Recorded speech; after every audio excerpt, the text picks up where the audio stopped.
أعوذ بالله من الشيطان الرجيم. بسم الله الرحمن الرحيم. الحمد لله والصلاة والسلام على أشرف المرسلين محمد بن عبد الله صلى الله عليه وسلم وعلى آله وأصحابه ومن سلك مسلكه وناج منهجه إلى يوم لا ينفع فيه مال ولا بنون إلا من أتى الله بقلب سليم. وبعد adúpẹ́ lọ sí ọ̀dọ̀ Ọlọ́run ọba tí ó ṣe wá ní mùsùlùmí, òun náà lọ́ba tí adúpẹ́ fún.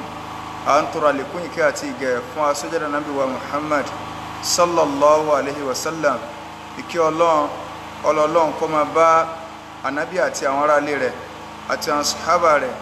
àti gbogbo àwọn mùsùlùmí tí à ń tẹ̀lé ojúpọ̀nà tí ànábì wa sallallahu alaihi wasallam tó fi ilẹ̀ tí ó fi di ọjọ́ tó jẹ́ pé la yanfa'u fihi malun wala banun,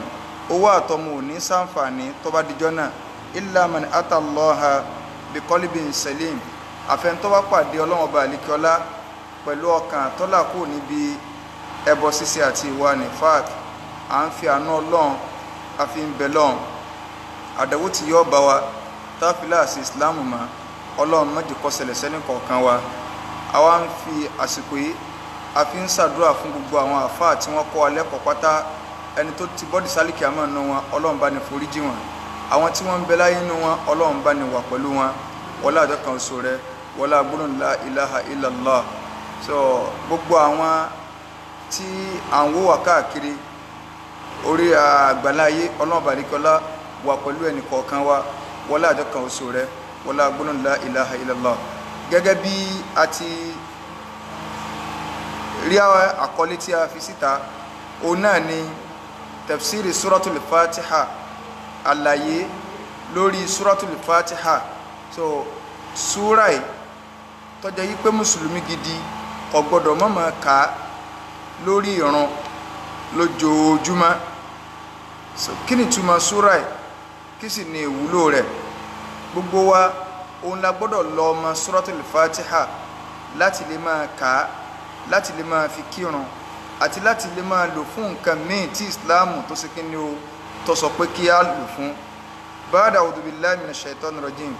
A'udhu billahi minash shaitanir rajim. Bismillahir rahmanir rahim. Alhamdulillahi rabbil alamin. Ar-rahmanir rahim. مالك يوم الدين. إياك نعبد وإياك نستعين. اهدنا صراط المستقيم صراط الذين أنعمت عليهم غير المغضوب عليهم ولا الضالين. اللهم بارك لنا sọ súra ìkalẹ̀ gẹ́gẹ́ bí àwọn àfáà bí wọ́n sì jẹ́ kó yé wa ipe suratul fatiha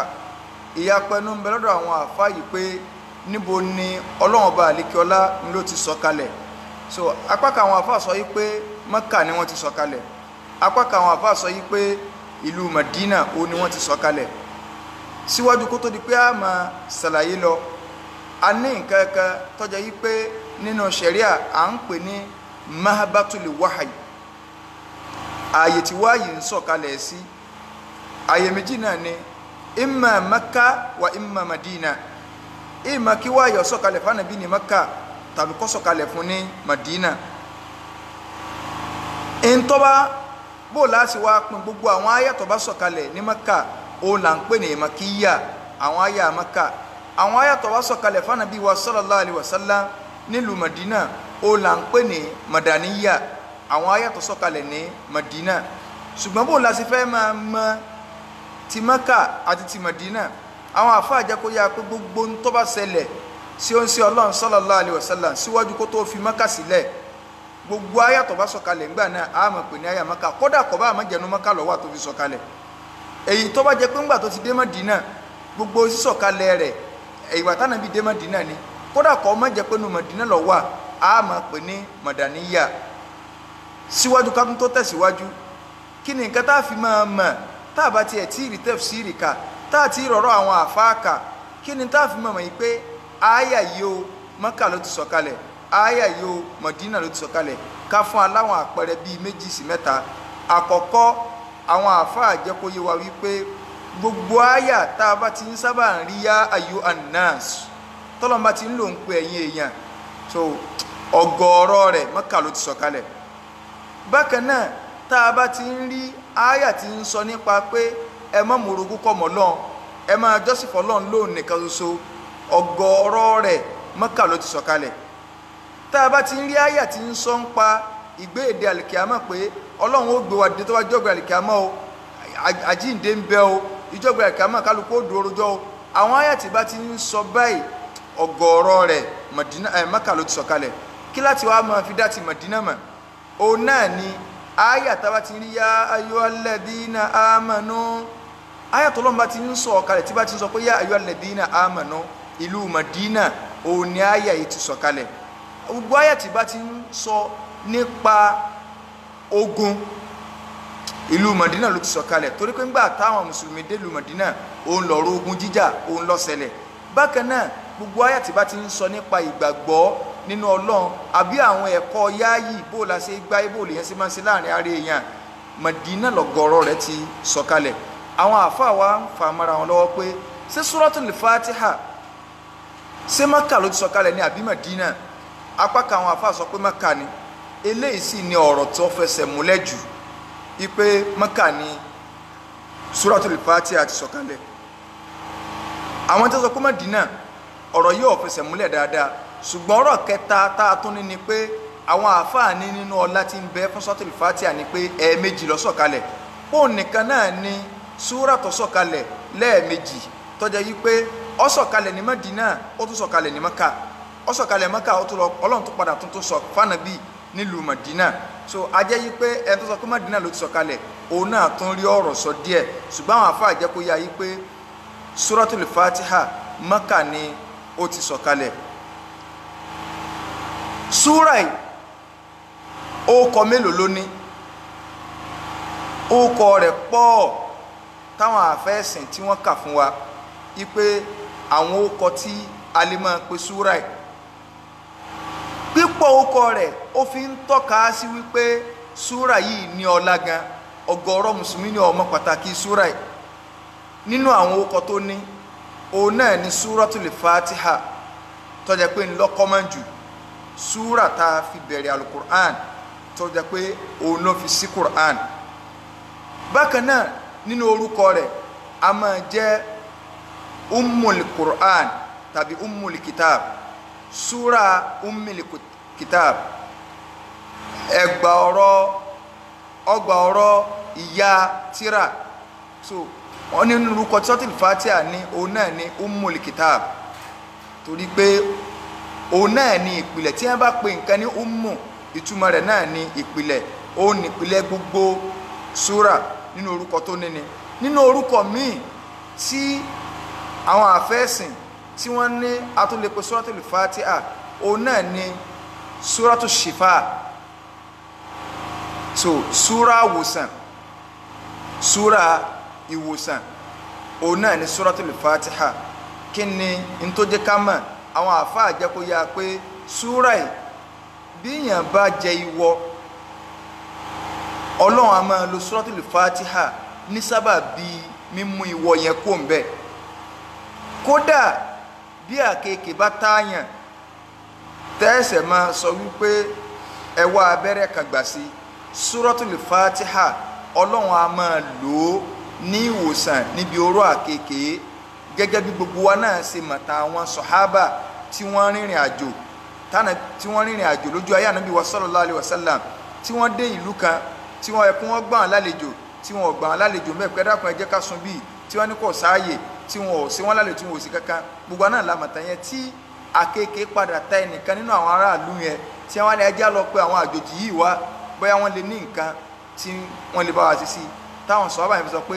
àwọn ò ní ṣe nǹkan kan fẹ́ni tí àkekèé táwọn àfi tẹ́ ẹ bá lè fún àwọn ní ẹran so ìyẹn làwọn kan fẹ́ máa lò yìí pé èèyàn lè gba jálàbí kó fi gba ẹran so tá a bá wo kí sọ yìí irú rẹ̀ ò tún ṣẹlẹ̀ mọ́ lójú ayé ànábì sallallahu alaihi wasallam táwọn sàábé ṣe bẹ́ẹ̀ kí ló fà á torí pé àwọn aráàlú yẹn wọ́n hùwà aláìlẹ́kọ̀ọ́ sí wọn nígbà wá ní bùkátà àwọn náà wà òkè ẹja náà dá ojú yín padà ẹ̀kọ́ fún wọn ò sì jẹ́ràn tí wọ́n fi lọ bá ànábì sallallahu alaihi wasallam tí wọ́n fi gbé lọ́dọ̀ ànábì pé ń tọ́sẹ̀lẹ̀ níta náà wá ṣe ni kí ni wá ṣe ń jọ náà wọ́n kàka suratul Fatiha so làwọn afáàfin sọ yí pé kọ̀ǹdíṣàn tó lè mú ọgbẹ́ran òun náà ní tó bá àwọn ru kọ̀ǹdíṣàn àwọn sọ̀hábà yẹn bọ́yá ẹni tó wá bọ́ ọ yẹ kó ti sí ọ lóore kan kò sí ọ ọlọ́run wá taari ẹ̀ wá bọ́ gẹ́gẹ́ bí irú tàwọn sàbí òun tó bá ti wà ru kọ̀ǹdíṣàn tó rẹ̀ yọ kan tá a rí náà nu ànábì ṣe rúkìá fáwọn èèyàn kò gbà kankan àwọn sọ̀hábà ṣe rúkìá fáwọn èèyàn àárí pé wọ́n ní wọ́n kọ nǹkan pé ẹ lọ mú nǹkan báyìí wá so eléyìí ò jẹ́ àlàyé ṣùgbọ́n suratul Fatiha anita kìkì bá táyàn báwo lè yóò ti ṣe mujarrabu ni tested okay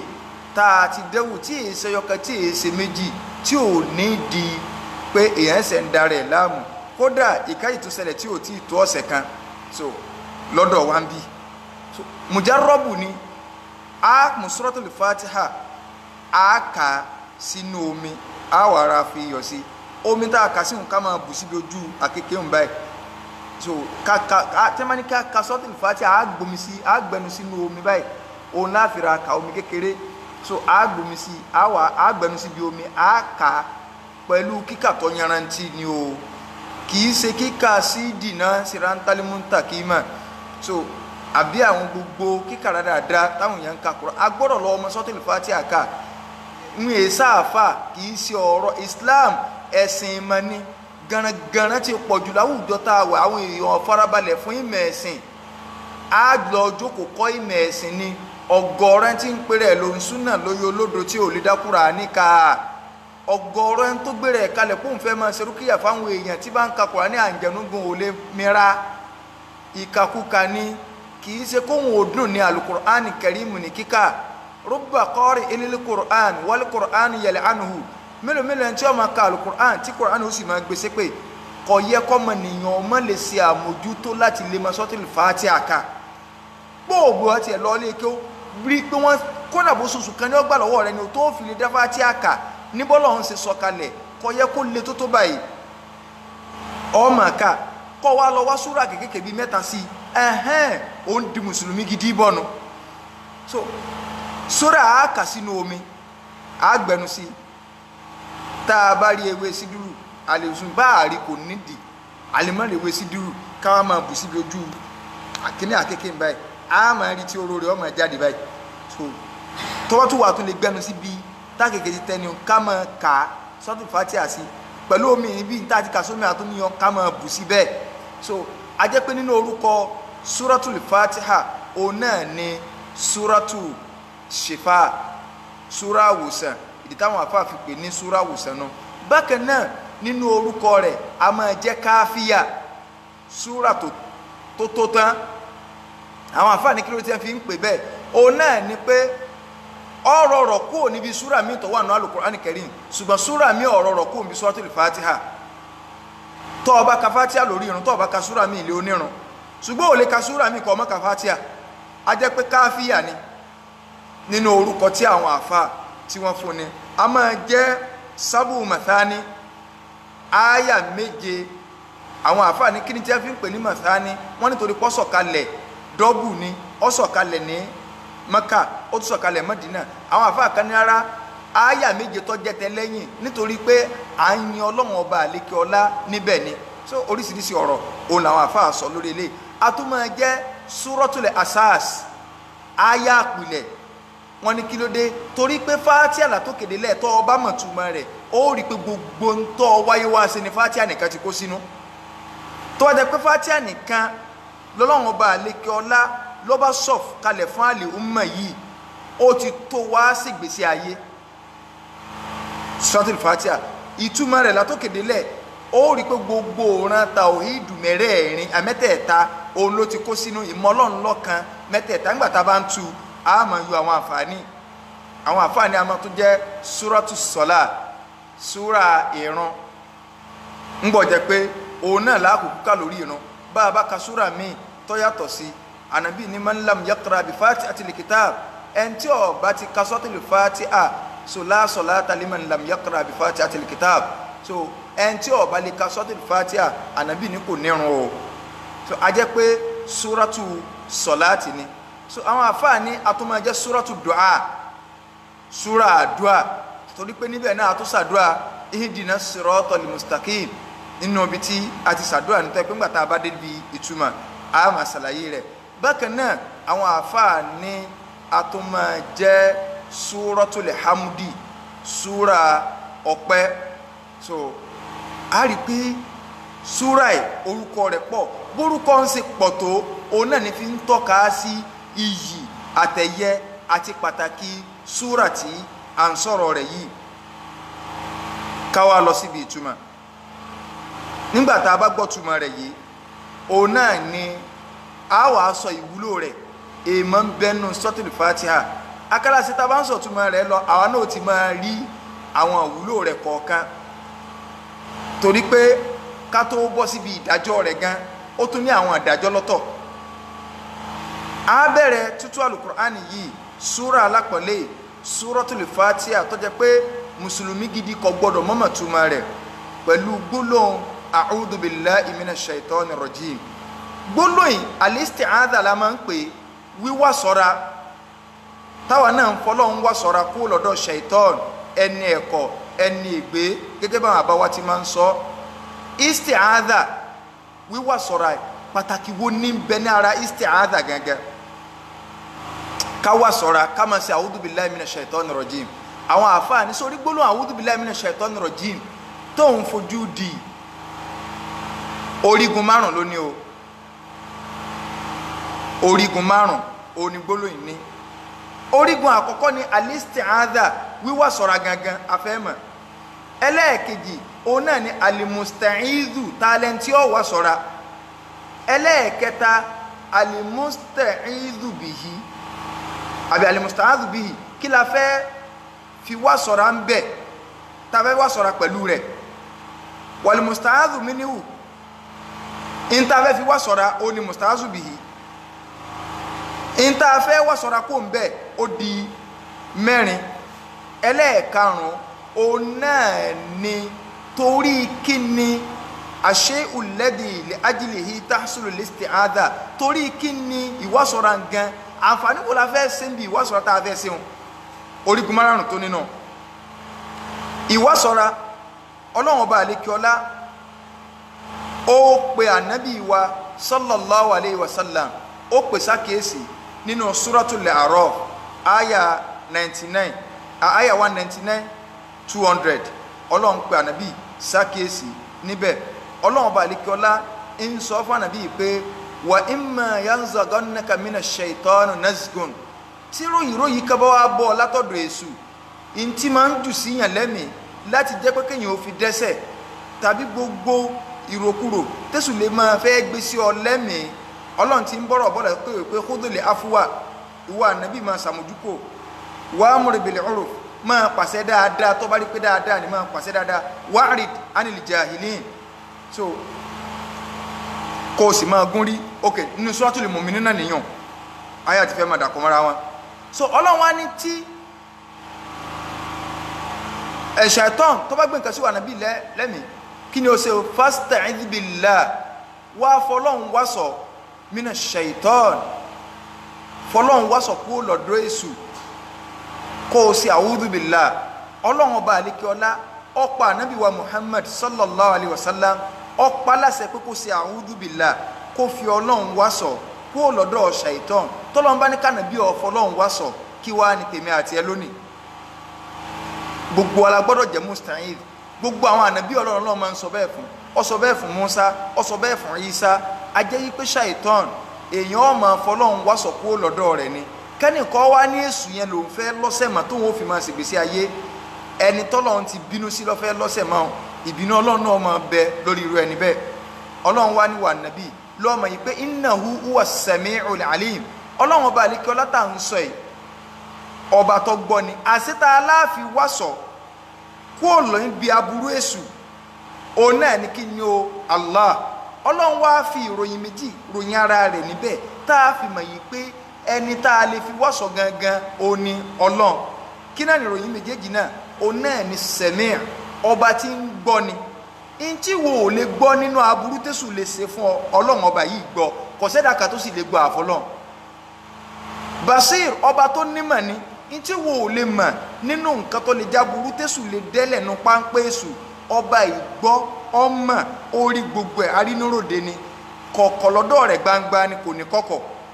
ọ̀dọ̀ ẹ̀dá ni kọ̀kọ̀ wà. A jẹ́ pé ń tá a máa fi wàsọ̀, a ní ìfẹ́sù wàsọ̀ lọ́dọ̀ èṣù, a ní ìfẹ́yìn wàsọ̀ lọ́dọ̀ èṣù, ọ̀dọ̀ adẹ́dà láti wàsọ̀ tá a wà ní shaitan. Gbólóhùn a'udhu billah ìtumọ̀ rẹ̀ ni pé mo wá ìsọ̀, mo sá di Olúwa mina shaitan, kúrò lọ́dọ̀ èṣù. Shaitan àwọn àfáà wọ́n jẹ́ kó yé wa wípé wọ́n mú láti bí ṣàtúnà àbí ṣàtọ́nà, ẹni tó jẹ́ wípé bìmánà bá ùdà, kí nǹkan ó jìnà sí ìkẹ́ Ọlọ́run, ẹni tó jẹ́ páànù Ọlọ́run ò lè lé bá má, ó ní Shaitan. Tàbá wá ń dáko èṣù tí ẹ máa ní ká máa fi Ọlọ́run wá sọ̀kò níbi èṣù, lọ gbọ́yé o, kì í ṣe èṣù tọ́lọ́run dà nìkan lọ́lọ́run mí ni o. Ọlọ́run ti jẹ́ kó yé wa nínú Al-Qur'an Karim yìí pé wa kadhalika ja'alna li kulli nabiyyin aduwwan. Ọlọ́run ní bá a ti ṣe fún gbogbo àwọn ànábì Ọlọ́run ni pé kí wọ́n máa lọ́ta ọ̀tá wo shayatina li insi wal jin. Á fún wọn láwọn èṣù nú èèyàn, èṣù nú àlìjànà, èṣù ń bẹ nú èèyàn, èṣù ń bẹ nú àlìjànà. Kì í ṣe èṣù tí ń takó sí lóríta òun la mí ni o, àwọn eléyàn kan lọ gbókúta kalẹ̀ ni o, rárá o, èṣù eléyàn kọ́ ni o. Yorùbá kàn dáko èṣù àwọn ní ọmọ ibi tí ẹ ti rí ogbe léyìn o. Ṣàìtọ́nù gangan fúnra rẹ̀, èṣù ń bẹ nú èèyàn, èèyàn ń bẹ nú èṣù. Ṣàìtọ́nù wà nú èèyàn, ó wà nú àlìjànà, àti tinú èèyàn àti tinú àlìjànà. tó ọba ti ń fọlọ́run wá sọ̀kò ń bẹ́ẹ̀, Ọlọ́run ti jẹ́ kó yá pé èṣùnú èèyàn wà, èṣùnú àlìjànà wà. Ló fi jẹ́ yí pé àlùmíọ̀ àmọ́ òká ṣe bí Ṣàìtọ́nù síbẹ̀ ń wulẹ̀ lálìjànà ni, sọ̀hí àlìjànà ni. Ṣùgbọ́n àwọn kèfèrí inú wọn tí wọ́n jẹ́ olórí kunkun, gbogbo olórí kunkun nú èèyàn èṣù náà láàpè, gbogbo olórí kunkun náà àlìjànà Ṣàìtọ́nù ni. Jínù o làwọn tó jẹ́ mùsùlùmí nú wọn. Ló fi jẹ́ pé tá a bá lọ ka gbogbo àdíìsì dáadáa, ogo bí ànábì bá ti ń sọ̀rọ̀ pé tó ọba ṣe nǹkan báyìí àlìjànà ò ní súnmọ́, ànábì ò ní sábà dákọ àlìjànà. In tí ó dákọ ni pé Ṣàìtọ́nù, tọ́rọ àwọn kèfèrí inú wọn tí wọ́n ń hùwà burúkú tí wọ́n jẹ́ lórí kunkun, Ṣàìtọ́nù là máa pè wọ́n. Plural rẹ̀ ó máa jẹ́ ṣàyàtínù, àwọn èṣù, àwọn àǹjànú burúkú. Ṣùgbọ́n àwọn dáadáa nú wọn jínù ni wọ́n. Bọ́ọ̀ sàwùsùbìláì kọ̀ọ̀ràn àwọn eléyìn, báwo súbìlẹ̀ ò sí lè ran mùsùlùmí gidi, wọn ọjọ́ wà papọ̀ náà ni. Àwọn náà wà ní mọ́sálásí ń gbọ́rọ̀ Ọlọ́run, so àjọ ń wà lórílẹ̀ náà ni. Ṣùgbọ́n àwọn tó jẹ́ olórí kunkun nú wọn, tó jẹ́ olórí ibú tí wọ́n jẹ́ ẹ̀hànà, òun ni ṣayatin. Ar-rajim, àwọn àfáà ní fa'ilu bima'na maf'ul, ay marjum, ẹni tá a máa ń jù kò lù, ẹni tí wọ́n máa ń ṣépè fún. Àwọn kan ní fa'ilu bima'na fa'il, ipe ẹni tó jẹ́ pé nǹkan ní máa ń jù kò ròyìnròyìn káàkiri. Ṣùgbọ́n ká tú níta lákọ̀ọ́kọ́ òun lọ fẹsẹ̀ múlẹ̀. A'udhu billahi nù kára kó lórí eléyàn, gbogbo ohun tó kù ọ̀rọ̀ ilé ké o ni. Àwa fẹ́ bọ́ sí bismillah. A'udhu billahi minash shaitanir rajim. Ọlọ́run, àwọn àfáà ní ká tó máa lọ níbẹ̀ wọn gbọ́dọ̀ a'udhu billahi, ṣé Ọlọ́run nìkan la gbọ́dọ̀ fi wá sọ? A lè fi gbólóhùn Ọlọ́run náà wá sọ, ká sọ yí pé a'udhu bi kalimatillahi tammat, gẹ́gẹ́ bọ́lọ̀ sọ fánà bí nínú tánàbí àsálà ti sọ fún ọ́nà àdífì. Ànàbí a máa fi gbólóhùn Ọlọ́run wá sọ. Ó fi hàn pé àìdá ká fi Ọlọ́run gangan wá sọ, tàbí ká fi àwọn kẹlìmọ́tù ẹ̀ ká fi wá sọ. Ọ gbọ́dọ̀ fi nǹkan míì wá sọ tó yàtọ̀ sáwọn nǹkan ẹ̀. Ọlọ́run la fi wá sọ, tàbí kẹlìmọ́tù Ọlọ́run, àwọn gbólóhùn Ọlọ́run. Kí náà àwọn àfáà ní kí ni gbólóhùn náà? O náà ni Ọlọ́run ní innama qawluna, gbólóhùn àwọ̀ Ọlọ́run tá a máa ń sọ sí nǹkan, o náà ni pé kún fayakun, máa rí bẹ́ẹ̀ kò sí máa rí bẹ́ẹ̀. So gbólóhùn Ọlọ́run nu, kẹlìmọ́tù Ọlọ́run nu, a lè fi yàn wá sọ. Àwa fẹ́ bọ́ bí bismillahir rahmanir rahim. Kí ni túmọ̀ bismillah? Bismillah ìtumọ̀ rẹ̀ ni pé àwọn àfáà ní wọ́n ti pa sẹ́ńtẹ́ǹsì kan rẹ́ níbi bísímìlá torí pé táwọn kẹ́ bísímìláhir rahmanir rahim pẹ̀lú orúkọ ọlọ́run ọba àjọkẹ́ ayé àsàkẹ́ ọ̀run táwọn kẹ́ bísímìláhir rahmanir rahim ṣùgbọ́n sẹ́ńtẹ́ǹsì kan ti wà nínú èdè lárúbáwá tí wọ́n ti parẹ́ kí náà ní sẹ́ńtẹ́ǹsì náà òun náà ni pé in tá a bá fẹ́ ṣe níṣẹ́ òun ní ọmọ dìtàmí sẹ́ńtẹ́ǹsì yẹn nínú èdè lárúbáwá ló dáa jù ní gbogbo èdè ẹ dákun jàmáà àìdàgbà ká kéwù ẹjẹ́ àná ọmọ kéwù díẹ̀díẹ̀ kéwù dáa Islam yìí sátìtẹ́yìn ọkàn máa sìn lásán ayé ti rọrùn èyàn lè kéwù lórí Facebook ó lè kéwù lórí WhatsApp tó ọmọ gba kéwù díẹ̀díẹ̀ àìká àṣẹ mùsùlùmí kí mo ti ń bọ́ àbọ̀ mo ti pẹ́ lásàlátù mo ti pẹ́ ní kiri kan ká wáyé díẹ̀ ká tiẹ̀ mọ̀ ń pẹ̀ ẹ̀sìn wa bá àti ẹ̀ mọ̀ dúdúdúdú ká lè dá ọlọ́run kọ lẹ́tà wà látòkè sánmà kọ́mọ nìyàn ọmọ lè dá lẹ́tà ọlọ́run ká kọ̀ dáa níbi táyé rọrùn dé tẹ́kọ̀ọ́ rọrùn dé yìí kọ̀ yẹ kéèyàn ọmọ lè dá lẹ́tà ọlọ́run ká àìmọ́ lè dá lẹ́tà ọlọ́run ká lójú wọn máa gbégbèkúgbèlé ọ lọ́wọ́ a ní wọn ti pa sẹ́ńtẹ́ǹsì rẹ̀ àwọn àfáà jẹ́ kó yá pé láwùlà lè hadfu wa taqdiru lafa imali himaru nahwa tí ì bá ṣe pé ká pa nǹkan rẹ̀ kálá àti kádàrá nǹkan nínú èdè lárúbáwá torí èdè lárúbáwá ló dáa jù òun ló dáa jù ní gbogbo èdè ó sì tó fún ọmọnìyàn kó máa fi ṣe fáàrí kí wọ́n ní kí lọ gbọ́ kó lédè lárúbáwá so tí ì bá ṣe ká pa nǹkan rẹ̀ ni dèdèrìn gan ọmọ náà wù yọ ọmọ Arabic grammar àṣẹ ń tá a parẹ́ ní pé abudau tó bá jẹ́ pé ó fẹ́ bẹ̀rẹ̀ nǹkan ni tó yẹ pé ó fẹ́ sùn lọ́tọ́ ká bismillah tó wá sí báyìí ìtumọ̀ rẹ̀ ni pé ànámù tó yẹ pé oúnjẹ lọ fẹ́ jẹ kí ni ìtumọ̀ rẹ̀ ni pé ká máa sọ Yorùbá tó bá fẹ́ bẹ̀rẹ̀ nǹkan mọ́ bẹ̀rẹ̀ tó yẹ pé oúnjẹ lọ fẹ́ jẹ oúnjẹ náà lọ́ọ́ kàdára bẹ́ẹ̀ mo fẹ́ bẹ̀rẹ̀ sí jẹun mo fẹ́ jẹun pẹ̀lú orúkọ Ọlọ́run sí ká wá sọ yí pé abudau bi bismillah ni àbí bismillahir rahmanir rahim abdau ìntọ́ da jù ó ní kí wọ́n sọ yí pé pẹ̀lú orúkọ Ọlọ́run ọba àjọkẹ́ ayé ọba àsàkẹ́ ọ̀run ó ní mo fi bẹ̀rẹ̀ tọ́ ọba ti sọ bá nínú èdè lárúbáwá ó lágbára jù kọ́ ọ sọ yí pé mo bẹ̀rẹ̀ pẹ̀lú orúkọ Ọlọ́run lọ kéléyìn ọmọ jẹ́ táwọn oníkéw níta fẹ́ lọ́kàn ìntọ́ bá sàfẹ́ sí lọ́ọ́ kàdára bẹ́ẹ̀ kí wá ní àwa ní pẹ̀lú orúkọ Ọlọ́run wo Allah tó jẹ́ pé ó kàn èèyàn bọ́lọ̀ ń jẹ alimabud ẹ̀ńtà ìjọsìn fún bisimilahi kí wá ní Allah yẹn òun náà ní arrahman ọba àjọkẹ́ ayé tó jẹ́ pé yọ́ọ̀kẹ́ gbogbo àti kèfèrí àti mùmìnì ní ọ̀kẹ́ láyé ń bì ọjọ́ kèfèrí yọ́ọ̀rọ̀ jòlé rẹ ọjọ́ mùmìnì yọ́ọ̀rọ̀ jòlé rẹ òní ń ṣèjẹ́ ẹ̀mú fẹ́ everybody ọ̀nkẹ́ gbogbo everybody ṣùgbọ́n tó bá dálì kí a máa arrahimu ni o bilimuminina rahima kana bilimuminina rahima mumini nìkan lọ́wọ́ ọ̀kẹ́ yóò sa ẹ̀sà àwọn bàbá wọn lẹ̀ Yorùbá kọ́lọ̀ ń kọ́ba ní sàmójúkò fún wa wọ́n gbìyànjú bí ìtumọ̀ yẹn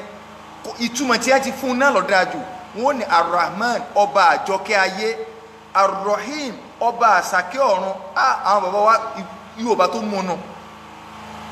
yóò sáàyàn kẹlọ́run ni kì í ṣe gbàrọ̀ gudu ṣùgbọ́n láyé ń bì àti kèfèrí kódà kèfèrí tún lè rí kẹ Ọlọ́run láyé ju mùmìnì lọ torí pé Ọlọ́run ọba mùmìnì sàdéhùn ayé gbogbo oore tọ́lọ́run bá ṣe fún mùmìnì láyé náfìlà ni àlìkíámà gani ti lọ kẹsàn rẹ̀ ṣùgbọ́n kọ́mọ̀dé pé àwọn èèyàn ó tiẹ̀ wá sọ pé àwọn ò ní sí tọ́lọ́run mọ́ ó ní wọn bá akẹ́tà ń rí wọn bí yẹn bá fi gbogbo ayé èlò lọ bí Buhari ṣe wà tọ́jẹ́ pírẹ́sẹ̀ntì wa tí ó bá pẹ́ bọkọ̀ mọ́ lọ́run tọ́ba ilé kú ìgbádùn tí ó lọ jẹ lálẹ́ Jánnà tí wọ́n bá béèrè kò sọ gbádùn rí láyé yóò lòun wáyé wá jìyà ni wọ́n jẹ́ pírẹ́sẹ̀ntì Nàìjíríà kò di lọ́wọ́ ìgbádùn tàlìkíámà torí pé ara rahmaniya Ọlọ́run kàn fẹ́ ni kò ọkàn fọ́nkàn rẹ̀ sáyé ni ẹni tó bá wù ló lè rí mú kèfèrí lè rí mú mùmìnì lè rí mú ọlẹ́bọ lè rí mú kọ̀sẹ́ni tí ò lè rí mú ṣùgbọ́n lálìkíámà wallahi nìkan ò ní rí kí Ọlọ́run fẹ́ tó bá jẹ́ mùmìnì arrahimu nìyẹn gbólóhùn bismillahir rahmanir rahim àwọn àǹfààní wo ló wà ń bẹ jama'a kò yẹ kí a'udhu billahi minash shaitanir rajim bismillahir rahmanir rahim kọ́ wọ́n lẹ́nu mùmìnì gbogbo gbà kí ló dé tá a fi sọ bẹ́ẹ̀ àwọn àǹfààní ẹja máa yọ àwọn ikima fún yín àkọ́kọ́ bismillahir rahmanir rahim tá a bá ka yá arafi tó gbé dúró arafi 19 ni arafi 19 òun ló gbé bismillahir rahmanir rahim tààkà bá sin mim alif lam hao tàbá kàdílẹ̀ báwọn arafi 19 alifábẹ́ẹ̀tì 19 ló gbé dúró. àwọn àfáà ní ẹni tó bá máa ń dún ní mọ́ bismillah ń gbèsè ayé rẹ̀ tí bismillah ọ̀bà já ọlọ́run ọ̀là kò níbi ìyanu náà nítorí pé mọ̀lẹ́ká ti ń sọ́nà 19 ní alayha tis'ata ashar ọlọ́run ní àwọn mọ̀lẹ́ká 19 ló fi sọ́nà àṣetọ́ ọ̀bà fẹ́ wọná máa ka bismillah rahman rahim máa sí gbogbo ògbà kó o sì jẹ́ kí túmọ̀ rẹ̀ ọwọ́ àánú gbèsè ayé rẹ̀ mọ̀lẹ́ká 19 ọlọ́run fi sí dínà bismillah rahman rahim arafi 19 ló gbé dúró a jẹ́ pé tó o bá fẹ́ kọ́lọ̀ wọn lọ́ọ̀ kó o bí ìyá náà mọ́mọ́ ìjà bismillah kó o nú gbèsè ayé rẹ̀ àǹfààní àkọ́kọ́ nù. àwọn àǹfààní ká tún lọ síbi àwọn àǹfààní tá a tún lè rí lára bismillah rahman rahim ó ní wípé gbólóhùn yìí sára suratul fatiha ló wà ní àbí kìí sára fatiha sí ara sura alukur'an bismillah wà ní àbí kìí sára sura alukur'an kagbọ̀yé ìyapẹnu bẹ̀rẹ̀ lọ́dọ̀ àwọn àfáà ṣùgbọ́n ń padà sọ èyí tó fẹsẹ̀ múlẹ̀ nígbà tá a bá débi ọ̀rọ̀ kíkà rẹ̀ lórí ìran àtàwọn àdájọ́ tó súnmọ́. bismillah rahman rahim àwọn àfáà ní súrà alukur'ani kan bẹ tó jẹ́ pé bismillah ara rẹ̀ ni òun náà ni súrọ́tù namli níbi tọ́lọ́ ń sọ yí pé innahu min sulaymana wa innahu bismillahi rahmanir rahim wọ́n ní bẹ́ẹ̀ bismillahi ara àyà ni ọ̀dà àwọn àfáà wa ní kí n tó máa lọ màá sọ yòókù o wọ́n wá ní tó wá jẹ́ pé ara àyà ni ṣe bá a sọ yí pé pàtàkì bismillahi rahmanir rahim ni pé ká máa fi bẹ̀rẹ̀ nǹkan lẹ́tà tánàbí Sulaimanu kọ nínú súrọ́tù namli tí ọlọ́run gbé ọ̀rọ̀ rẹ̀ wá in tó fi bẹ̀rẹ̀ ni pé innahu min Sulaiman látọ̀dọ̀ Sulaiman ó ní nǹkan ti wá ṣe bí n tó yẹ kó jẹ́ ẹ̀dìn ní bismillahir rahmanir rahim kí ló tó fi ọkọ̀ dákọ̀ sí ara tiẹ̀ síwájú ọkọ̀ ọlọ́run. àwọn àfáà ní àmúdá mẹ́ta wá lórí rẹ̀ kò rújú. hikaya ni wọ́n ń sọ̀rọ̀ nípa ọlọ́run sọ̀rọ̀ nípa ń tó ṣẹlẹ̀ ẹ̀yẹ húdíhúdà gbé lẹ́tà wá fún Balikis ó gbé lẹ́tà sẹ́gbẹ̀ẹ́ rẹ̀ báyìí ó wá dúró Balikis rí lẹ́tà tó rí òun ó ti mọ bí ẹyẹ ti wá ìwà ń sọ pé innahu min Sulaiman lẹ́tà ọ̀dọ̀ Sulaiman ló ti wá bí ọ̀dà ìntọ́ wà ń bi lẹ́tà ni pé bismillahir rahman wa innahu bismillahir rahman rahim pé ọlọ́run sọ ní tí Balikis sọ ni kì í ṣe pé ntànà bí Sulaiman fi bẹ̀rẹ̀ lẹ́tà àwọn àfáàní ìdáhùn àkọ́kọ́ nù àwọn apákan àfáàní kò tiẹ̀ rí bẹ́ẹ̀ Sulaimanu dákọ ara rẹ̀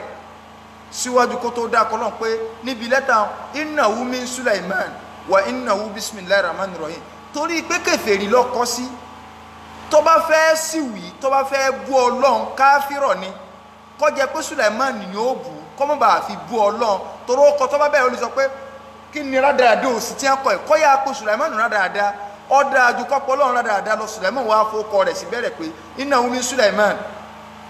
àtọ̀dọ̀ Sulaiman ló ti wá wá innahu bismillah mọ́ wá bẹ̀rẹ̀ pẹ̀lú orúkọ ọlọ́run tó yẹ pé tí ọba tiẹ̀ wá gbarata ní gbarata ti kèfèrí rẹ̀ kó yá bú Sulaimanu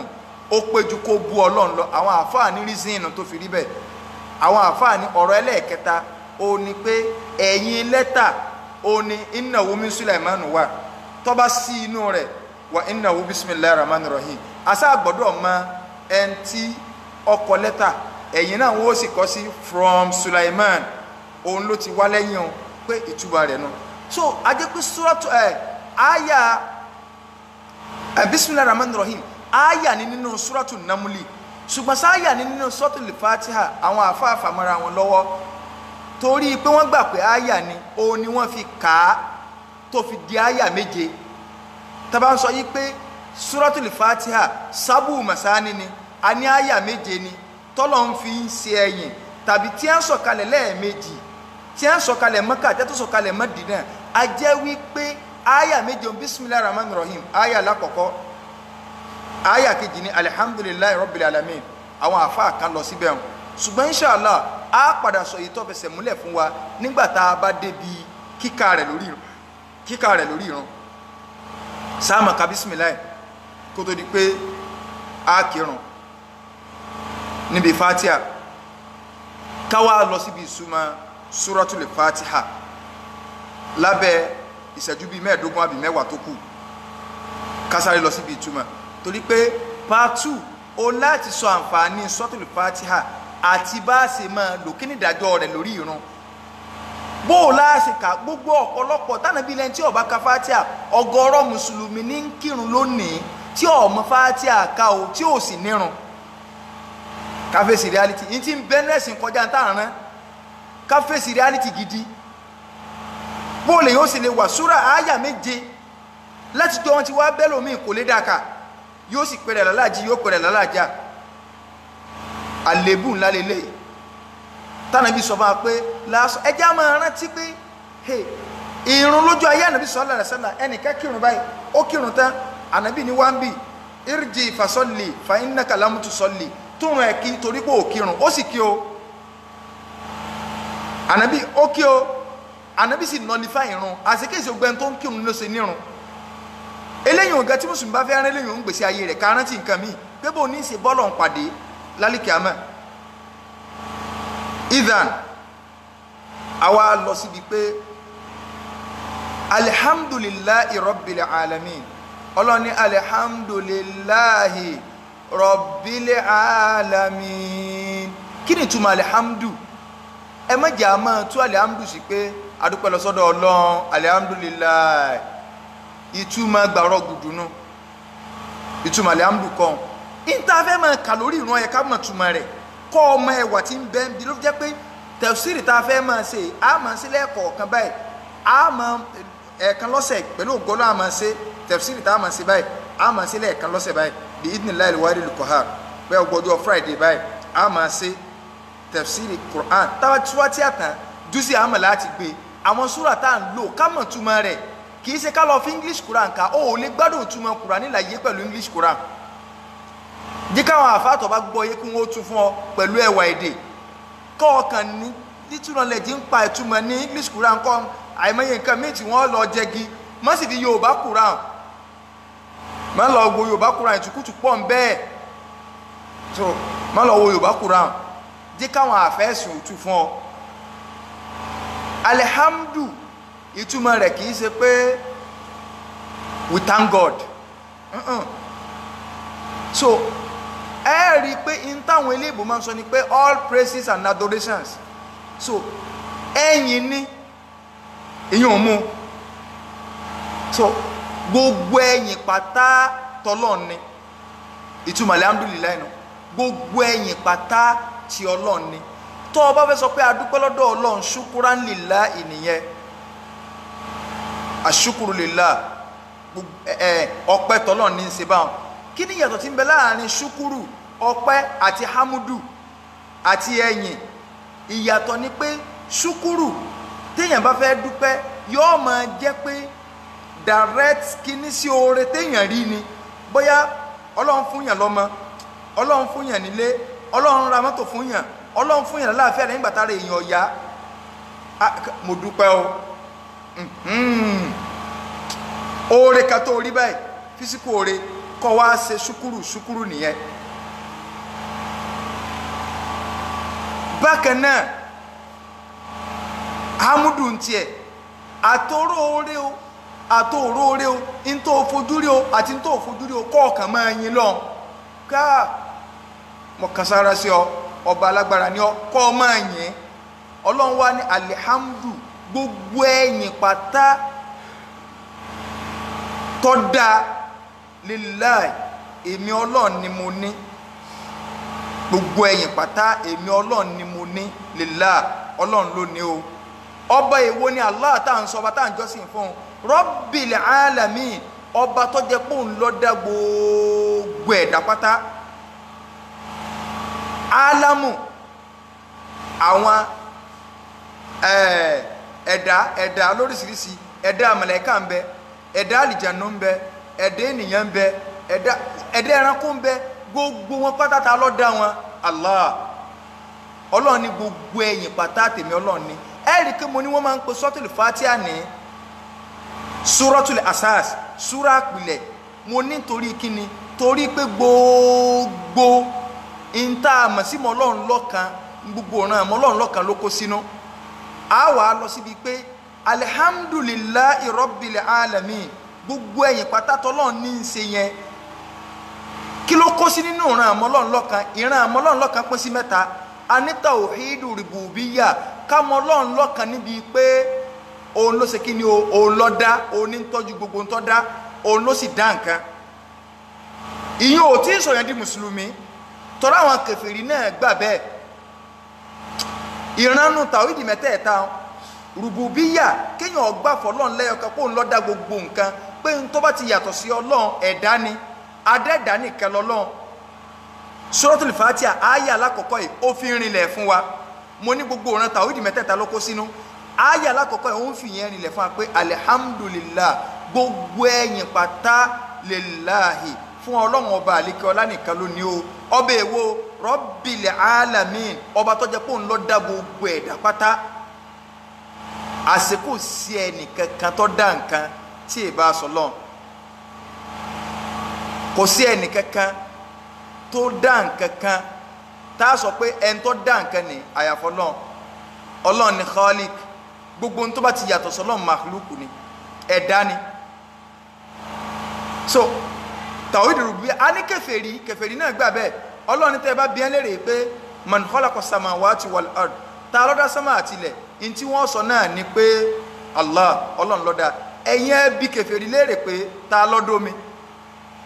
yọ́ Ọlọ́run ló dá ẹsẹ̀ à ń bomi ẹ bi kèfèrí léèrè pé ta ló dá díẹ̀ ẹ bi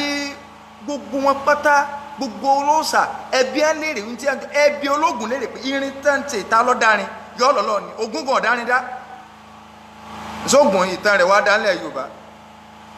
so ethan a jẹ́ pé ìgbàpọ̀ Ọlọ́run ló dá nǹkan kò tí ì sọ̀yàn di mùsùlùmí tòótọ́ Ọlọ́run wá ní arrahmanirrahim Ọlọ́run ọba tí mò ń sọ yìí ó kọ́ rẹ̀ ó ní arrahman ọba àjọkẹ́ ayé gẹ́gẹ́ bá àwọn àbáwá ti máa ń sọ àtẹni tó ṣe tiẹ̀ yóò kẹ́ ẹni tí ò ṣe tiẹ̀ yóò kẹ́ láyé ń bì arrahim ṣùgbọ́n yóò sa èèyàn kẹ́ lálìkí àmọ́ ni ẹni tí ó bá ṣe tiẹ̀ ò lírí kí Ọlọ́run wallahi bí èèyàn jẹ́ fámílì ànàbì tí ó bá ṣe tiẹ̀ àwọn àfáà ní alurrasuli umu atiba'u millatihi minal a'jami wasudani wal arabi minal a'jami wasudani wal arabi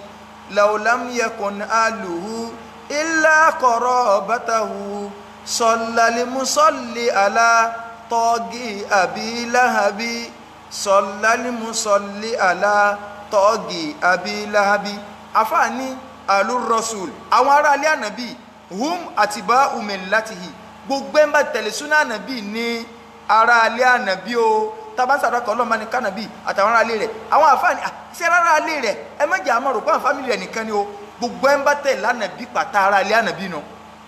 minal a'jam ọjẹ́ elédè mi tí èsì lárúbáwá ni wà Sudan àbọ̀jára Sudan ni wàlẹ̀ arabi àbọ̀jọ́ ọmọ lárúbáwá tó wáyé pé nílùú báyìí tẹ̀lé ntànàbì mú wá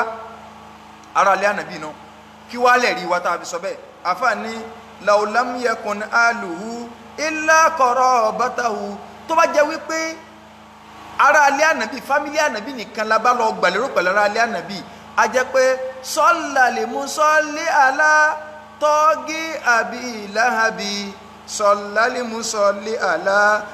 tọ́gí àbí láhábí gbogbo ẹni tí bá ti ń sàdúà pọ́lọ̀mbá ní kára ilé ànábì àtàwọn sàábé rẹ̀ àtàwọn ará ilé rẹ̀ ṣé àbúlábí ò sínú ará ilé rẹ̀ ṣé gbogbo amọ̀pádùá ọba àbúlábí amọ̀pádùá ọba ò kí ló tàdúrà òfin bá torí pọ́ kọ́yìn síbi ànábì tó kọjú sí àṣepé tá a bá wá rárá àta tó bá kọ́yìn síbi ànábì bí ìkọjú sí àdúrà ọmọ bá Ọlọ́run ọ̀mẹ́nìkan torí ẹ̀ ní òfin níran kọ̀lẹ̀bí kọ̀lára débi pé tó ọ̀bọ̀ wá sí ní tó ní o ṣe yóò wà dálì kàmí yóò ní ọ̀dà náà bá ń filẹ̀ ẹ̀ mọ̀ pé ọmọ àbúrò mi ni kò lábúrò sentolo ni o se ni ìtumọ̀ arrahimu nìyẹn yóò sáyàn kẹlálì kíámà ní ẹ bá ṣe tiẹ̀ nìkan ní ọ̀kẹ́ ńgbọ́ Ọlọ́run ti ròyìn pé ó nìkan ló ń dá gbogbo nǹkan tá a gba tawhidi rububiyya nínú tawhidi tó tó kàn òun náà ni tawhidul asma'i wa sifat agbọ́dọ̀ mọ̀ Ọlọ́run lẹ́yọ kan níbi àwọn orúkọ rẹ̀ àti ìròyìn rẹ̀ pọ́lọ́n láwọn orúkọ a jẹ́ pé nínú orúkọ Ọlọ́run tó ga jùlọ ó ti ọkọ́ fi nǹkan rinlẹ̀ nínú ayé alákọ̀ọ́kọ́ òun náà ni alhamdulillah Allah orúkọ rẹ̀ tó ga jùlọ Rabbil alamin ọba gbogbo ẹ̀dá ó fi tawhid rububiyya pé ká mú lọ́kan níbi dídá ó fi rinlẹ̀ ọwá ní arrahman ọba àjọká nínú orúkọ Ọlọ́run ní arrahman àsìpé àwọn orúkọ Ọlọ́run tó lẹ́wà Ọlọ́run ní walillahil asma'il husna àwọn orúkọ tó rẹwà wọn Ọlọ́run ló ní o fad'uhu biha ẹ máa pè wọn Ọlọ́run pẹ̀lú àwọn orúkọ ìwọ tó bá mọ pàtàkì sọ́tìlì fatia tó mọ̀ pé Ọlọ́run jẹ́ arrahman ọba ńlọ mọ̀ pé ò ní pé nǹkan mi lẹ́yìn Ọlọ́run o orúkọ tó lọ́n bá sì fi rinlẹ̀ fún rẹ̀ nínú Al-Qur'an òun lẹ́ẹ̀ fi rinlẹ̀ fún o má rọ orúkọ fọ́lọ́run àwọn orúkọ tó lòun jẹ́ nínú Al-Qur'an náà ní kọ́ ọ máa fi pè é má pé Ọlọ́run ní alágbádá aná aláwọ̀ tẹ̀lé òjò sí wọ́n lè pe àbá àti ẹ̀nà lálágbádá aná kínú rí ó dùn so kọ́ rinu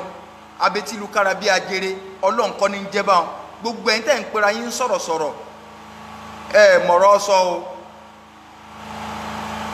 má sí ọ̀rọ̀ sọ o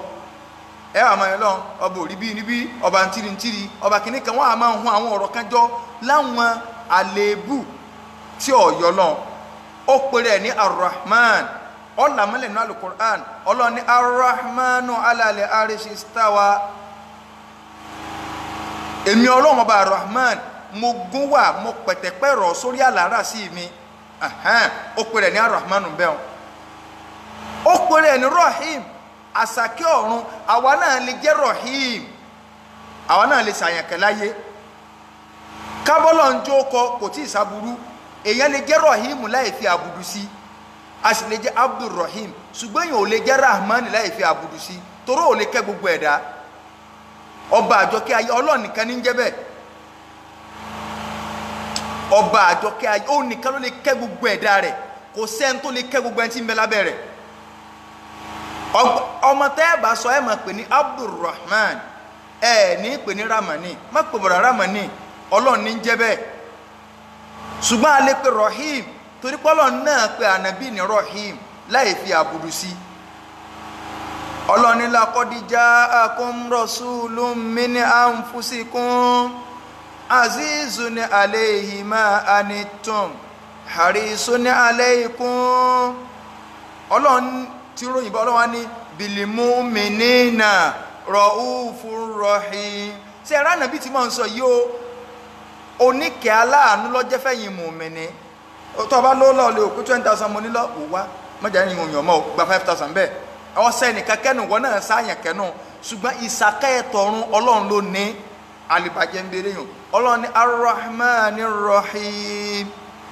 àsìpé tawhidi rububiyya ní asma'i wa sifat ká mọ Ọlọ́run pó láwọn orúkọ kan tó ọba tí a mọ̀ pọ̀ Ọlọ́run láwọn orúkọ a jẹ́ pé ń lọ gbọ́dọ̀ máa fi pè é má fa okò àǹjẹ̀nà má fa ya jam kọ́stọ̀ jáde má fa ya ariwa bíílà má fa sàdádà bá bíílà má pè ya ṣe Ibrahim Niyas ẹ̀dá ló ń pè òun adẹ́dá ni kò pè orúkọ Ọlọ́run yìí ṣe Niyas orúkọ Ọlọ́run yìí ṣe Ibrahim ṣùgbọ́n lónìí báwọn èèyàn fẹsẹ̀ kọ Niyas báwọn èèyàn ṣe kìíní kan Bílálà láwọn tí wọn ò lásùsí gbogbo ẹni táwọn èèyàn bá ń gbọ́ sí Ọlọ́run ní innakum wa ma ta'buduna min dunillahi hasabu jahannama Ọlọ́run ní àtẹ̀yìn àti gbogbo ń tẹ́ ń jọ́sìn fún lẹ́yìn Ọlọ́run hasabu jahannama èéfì kó náà jahannama kódà bọ́jẹ́ ìdá kan lẹ bá mú tẹ́ ń jọ́sìn fún lẹ́yìn èmi Ọlọ́run táwọn èèyàn lọ ń forí balẹ̀ àwọn èèyàn máa sọ pé kí ṣe Ibrahim ṣàánú àwọn ta ni máa ń ṣàánú èèyàn tí ì bá sọ lọ́n ọmọ Fatiha tó nǹka tó bá wọn Fatiha tó nǹka ọmọ ìpẹ́tùmọ̀ arrahmanir rahim ọgbọ́dọ̀ máa lo gbólóhùn yẹn nínú ìgbésí ayé ẹ kọ́ ọ máa pe Ọlọ́run arrahman ọba aláàánú ṣàánú mi ọba arrahim oníkẹ́ kẹ́mi ṣé Ibrahim ni ó wà kí ọ òkú òun pé òkú òun pòkú ànábì júwe wípé inú àdìsí Umaru gbà wá ànábì ní ẹnìkan ń bọ̀ lẹ́yìn o nínú àwọn tó jẹ pé kò ní rí mi ànábì sójú ṣùgbọ́n yóò rẹ̀yìn sàbí sójú tí ẹ bá ní gbogbo ẹni tí ò rí mi ànábì sójú o ẹni tó lóore jù nínú wọn ànábì ní arákùnrin kan ń bọ̀ orúkọ rẹ̀ ó máa jẹ́ Uwais Al-Qarni láti ìlú Yamani ni ó ti wá ànábì ní ó ní ìyá láyé ó sì máa ń ṣe dáadáa sí ìyá rẹ̀ ọmọ dáadáa ní sí ìyá rẹ̀ ṣùgbọ́n o ògòdò mú lára ó wá ṣẹ́kù bìkan lára rẹ̀ tí ò tí ì san tó jẹ́ bí èdè bí ojú owó ẹyọ báyìí ńlọ́kù tí ò tí ì san lára rẹ̀ ànábì wa ní law aqsama ala Allahi la abarra tó bá ra wọ́n sọ́lọ́ ń kọ́ lọ́hún ó ṣe nǹkan báyìí ọlọ́hún sì máa stamp ẹ̀ ànábì wa ní ẹni tó bá bá láyé nú ẹ̀yin sàbẹ́ ń bọ̀ ọmọ Yámánì ni o tó bá bá yín láyé ẹ sọ fún pé kó bá yín tọrọ lọ́dọ̀ Ọlọ́run kọ́lọ́hún ó forí jiyìn láyé Abubakar wọn ò rí Umaru gbogbo ẹni tó bá ti wá sí ájìláyé rẹ̀ yóò máa béèrè pé ẹ̀yin ará Yámánì ara ta ní jẹ́ Uwaisu láàrin yín wọn ò ní ó sì láàrin àwọn tí tọ́lọ́run fi Umaru ṣe kòǹgẹ́ ọkàrí yóò máa béèrè pé ta ní jẹ́ wọ́n wá lónìí ìwọ ni wọ́n bí oníyàláyé oníbẹ̀ ni ògòdó ti mú ọ rí tọ́sẹ̀kù bìkẹ́ tí ó ti sàlára rẹ̀ oníbẹ̀ náà ni Umaru ní bá ń bẹ lọ́hùn kọ́lọ̀ wọn sàfúrí jẹ́sẹ̀ fún mi kó ṣe mí lọ́mọ àlìjánnà arákùnrin sí bá Umaru bẹ lọ́hùn ẹni tánà bíi tún júwe gan pé ọ̀gá wàlíyọ̀ Ọlọ́run o àwọn sàbí ọ̀fọ́lá rẹ̀ tọrọ o nínú ṣẹ̀ríà Islam ó lẹ́tọ̀ọ́ ká lọ bá àfà pé ẹni tá a mọ̀ láàfà dáadáa pé ẹ dákun ẹ bá ń sọ fọ́lọ́run kọ́lọ́n bá ń bí abùkátà mi àfà àlebọ̀ ṣàdúrà báwọn kì í ṣe pé òní ọmọ gba kọ́ńtrátì àdúrà pé ọyẹ gbàdúrà wà so abayín pẹran yàsín fẹ́ mú jẹ rárá o Umaru wa ń júwe àwọn sàbí pé ọyá ẹ lọ́ máa bá Uwaisu Ànábì sọ ní ẹ lọ́ bá ó ní kálukú wa ń lọ́ ń bá òǹgọ ọ̀dárẹ̀ mọ̀ wọ́n sàrí páwọn èèyàn wá ń bá wọn Umaru ọkàn júwe rẹ̀ òun lọ́wọ́ ẹ wá ń bì ń bọ̀ wá rí tẹ́lẹ̀ ń wá ṣàdúrà fún mi kọ́lọ̀ ń ṣe mí lọ́mọ àlìjánnà ṣàdúrà fún mi kọ́lọ̀ ń ṣe mí lọ́mọ àlìjánnà ọmọ tó yẹ nìkan wá ti àwọn abáyọ ni ó ti rí Umaru yóò ní ẹ bó ṣe sá lọ́nu ẹn tó tún jẹ́ wàlíyù Ọlọ́run gẹ̀ta òǹgọ ọmọ pàánà bí ròyìn múlẹ̀ sallallahu alaihi wasallam so àwọn èèyàn wà á fi kí lórúkọ rẹ̀ orúkọ ànàbí ilẹ̀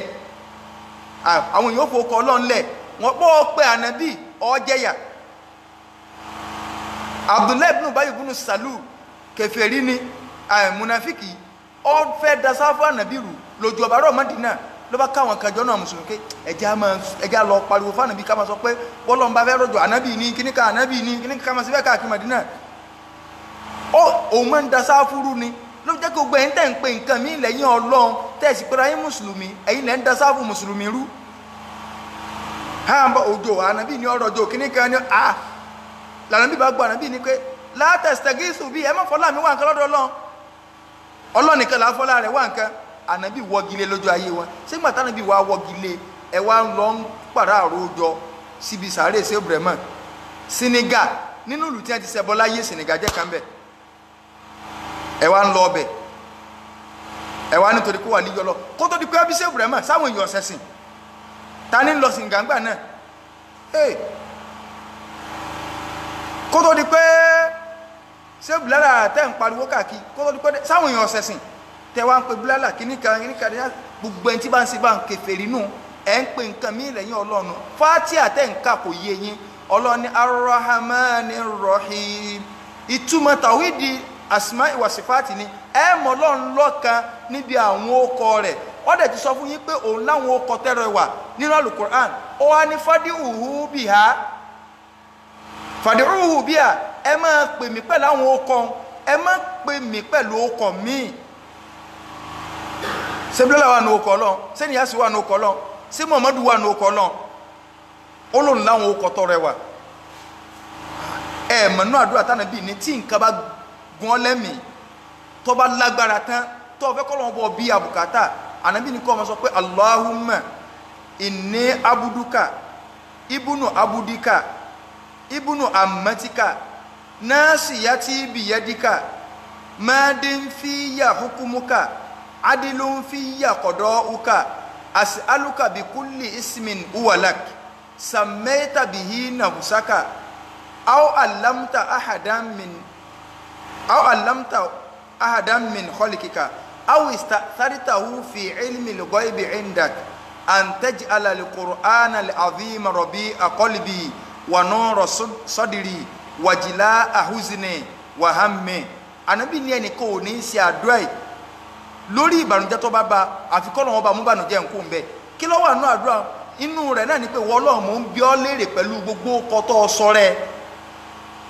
in tó fi mọ̀ àwọn èyàn bembe in tó jẹ́ pé ó fi mẹ́ni kankan tó jẹ́ pé wọ́n nìkan ló mọ̀ pé Ọlọ́run jẹ́ bẹ́ẹ̀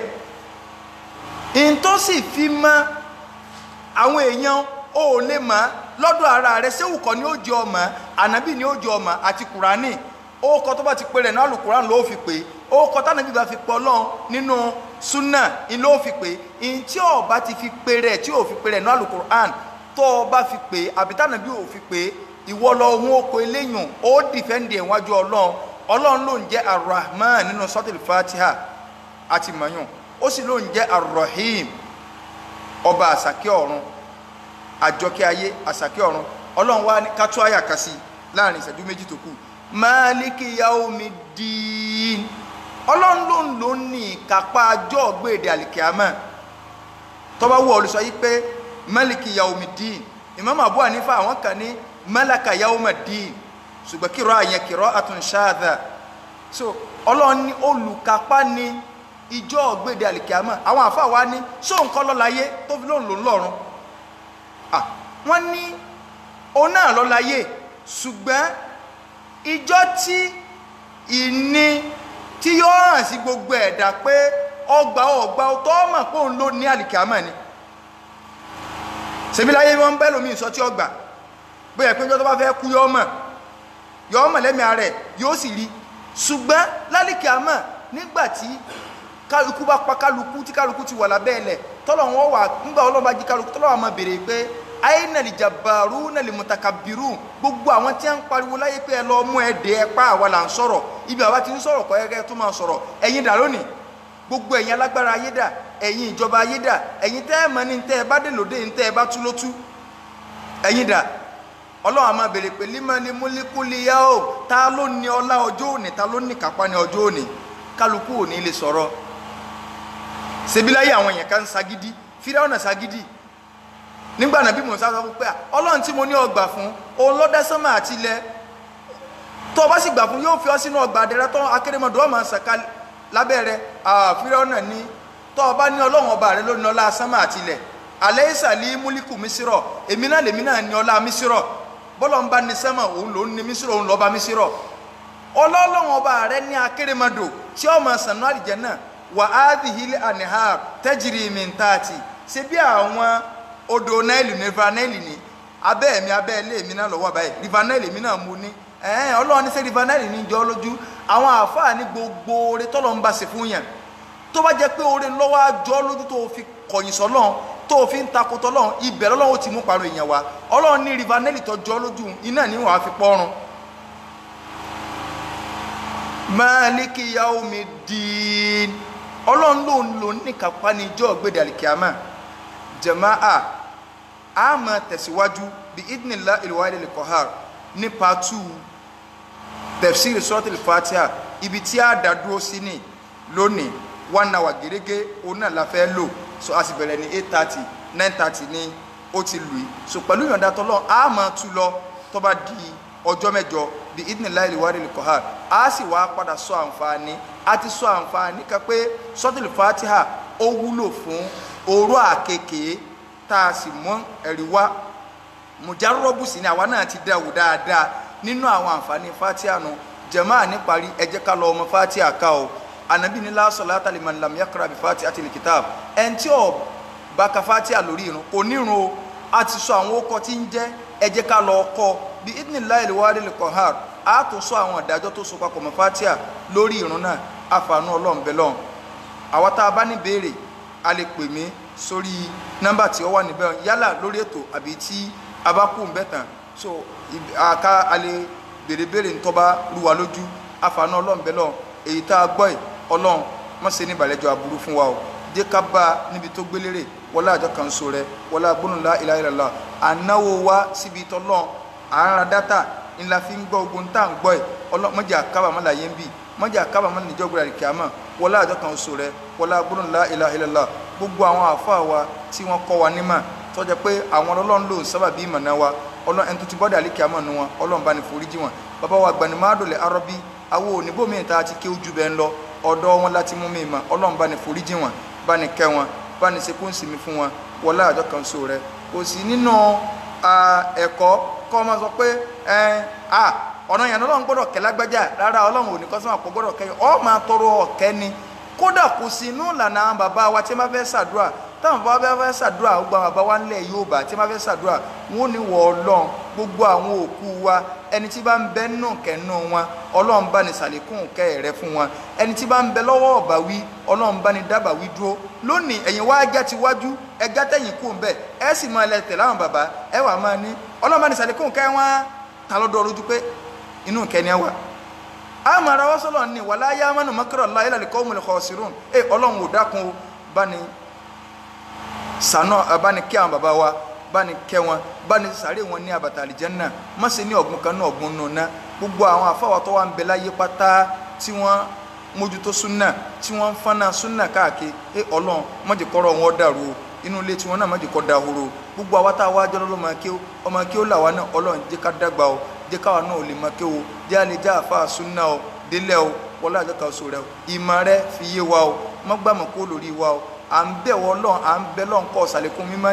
ìmọ̀ wa àti ìmọ̀ni wa ọlọ́run sàlékún ìmọ̀ wa o sàlékún ìmọ̀ni wa o gbogbo ẹ̀yin tẹ́ wá ń wùwà káàkiri gbogbo àgbàlá yìí pátá gbogbo ẹni tí ń sokún ìwé ìgbélú ọlọ́run bá ní fi lé yín lọ́wọ́ láyọ̀ tàlàáfíà ẹni tí ń sokún ọkọ ọlọ́run bá ní fún lọ́kọ alálùbáríkà ẹni tí ń sokún ìyàwó ọlọ́run bá ní fún níyàwó alálùbáríkà ẹni tí ń rawọ́ ra sẹ̀fọ́ ma ìwọ lọ́ba tó jẹ́ pé o ò bí ma o ò sì lè bí o sì ní lọ́dọ̀ o sì máa ń fún yàn ọlọ́run bá ní rẹ̀ wọ́n lẹ́kún wọlé àjọ kan oṣù rẹ ọmọ alálùbáríkà oníkọ́ ọba ní taari sí wọn wọlé agbólóhùn la ilaha illallah lakal hamdu ya rabbana كما ينبغي لجلال وجهك وعظيم سلطانك اللهم نسألك الطيبات وفعل الخيرات وترك المنكرات وحب المساكين وأن تتوب علينا وتغفر لنا وإذا أردت في بارك فتنة أن تقبلنا إليك منها غير مفتونين اللهم نسألك حبك وحب من يحبك وحب عمل يقربنا إلى حبك وصلى الله على سيدنا محمد وعلى آله وصحبه الأخيار وسلم تسليما كثيرا سبحانك اللهم وبحمدك أشهد أن لا إله إلا أنت astaghfiruka wa atubu ilayk akí gbogbo ẹ̀yin tí ẹ̀ ń kọ́mẹ́ǹtì náà alájà wa Ramide alájà wa Basira alájì wa Muqtadir ẹlẹ́yà Mariam àti gbogbo wa lápapọ̀ pátá so ọlọ́run balẹ̀ kọ́ ọlọ́ba ní sí dáadáa fún yẹ o subhanaka wa hamdik ashhadu an la ilaha illa ant astaghfiruka wa atubu ilayk subhana rabbika rabbil izzati amma yasifun wa salamun ala al mursalin walhamdulillahi rabbil alamin.